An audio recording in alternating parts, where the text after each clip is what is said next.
Road ഷോയോടുകൂടി പ്രധാനമന്ത്രി നരേന്ദ്രമോദി ഇന്ന് കേരളത്തിൽ അനൌദ്യോഗികമായി തെരഞ്ഞെടുപ്പ് പ്രചാരണ പരിപാടികൾക്ക് തുടക്കം കുറിക്കുകയാണ്. ഒപ്പം തന്നെ മഹിളാ സമ്മേളനത്തിലും അദ്ദേഹം പങ്കെടുക്കും. പ്രദീപ് ജോസഫ് വിവരങ്ങളുമായി തൃശ്ശൂരിൽ നിന്ന് ചേരുന്നു. പ്രദീപ്, സമയം 11:45 എങ്ങനെയാണ് അവസാനവട്ട ഒരുക്കങ്ങൾ? കൃത്യം എത്ര മണിക്ക് പ്രധാനമന്ത്രി തൃശ്ശൂരിൽ ലാൻഡ് ചെയ്യും?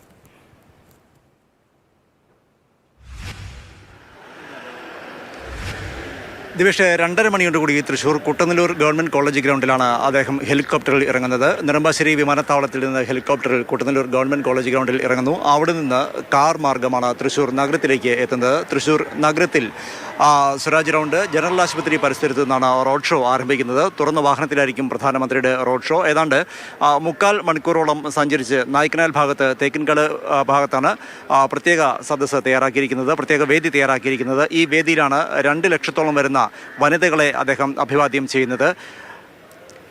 മഹിളാ സംഗമമാണ് BJP സംഘടിപ്പിച്ചിരിക്കുന്നത്. പറഞ്ഞതുപോലെ തന്നെ പാർലമെൻറ്റ് തെരഞ്ഞെടുപ്പിന് ഒരു മുന്നൊരുക്കങ്ങൾ തുറക്കും, അല്ലെങ്കിൽ പാർലമെൻറ്റ് തെരഞ്ഞെടുപ്പിൻ്റെ പ്രചാരണ പ്രവർത്തനങ്ങളുടെ ഒരു അനൗദ്യോഗികമായ തുറക്കുമെന്ന് വേണമെങ്കിൽ ഇതിനെ വിശേഷിപ്പിക്കാം. കാരണം BJP ഏറ്റവും കൂടുതൽ പ്രതീക്ഷ വയ്ക്കുന്ന മണ്ഡലങ്ങളിലൊന്നാണ് തൃശ്ശൂർ എന്ന് പറയുന്നത്. കഴിഞ്ഞ തവണ ഏതാണ്ട് 1.25 ലക്ഷം വോട്ടുകൾക്കാണ് സുരേഷ് ഗോപി തൃശ്ശൂരിൽ പരാജയപ്പെട്ടത്. പക്ഷേ A ക്ലാസ് മണ്ഡലമായി കരുതുകയും ഇത്തവണ അതേ സുരേഷ് ഗോപി തന്നെ തൃശ്ശൂരിൽ സ്ഥാനാർത്ഥിയായി വരികയും ചെയ്യുമെന്ന് പ്രതീക്ഷിക്കുന്നു. അതിനുള്ള മുന്നൊരുക്കങ്ങൾ ഒക്കെ തന്നെ പാർട്ടി തലത്തിലും സുരേഷ് ഗോപിയുടെ തലത്തിലും ഒക്കെ തുടങ്ങിയിരുന്നു.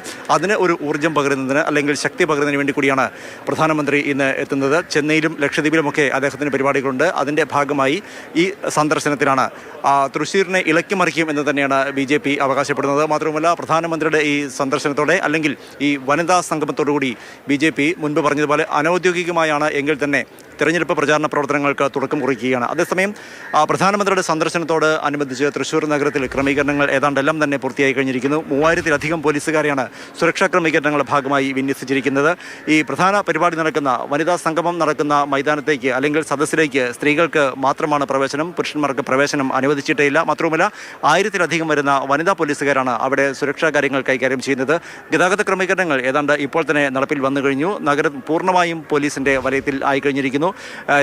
നഗരത്തിൽ എല്ലായിടത്തും ബാരിക്കേഡുകൾ കെട്ടി ആളുകൾക്ക് പെട്ടെന്ന് പുറത്തേക്കൊന്നും ഇറങ്ങാൻ കഴിയാത്ത വിധത്തിൽ, അതായത് പ്രധാനമന്ത്രിയുടെ റോഡ് ഷോ നടക്കുമ്പോൾ വാഹന വ്യൂഹത്തിന് മുന്നിലേക്കൊന്നും പെട്ടെന്ന് ഇറങ്ങി വരാൻ കഴിയാത്തതുപോലെ തന്നെ കനത്ത സുരക്ഷാ ബന്ദോബസ്തിലാണ് നഗരം. 3000-ലധികം പോലീസുകാരെ വിന്യസിച്ചിരിക്കുന്നു. കഴിഞ്ഞ ഏതാനും ദിവസങ്ങളായി ഇതിൻ്റെ ട്രയൽ റൺ ഉൾപ്പെടെയുള്ള കാര്യങ്ങൾ കഴിഞ്ഞിരിക്കുന്നു.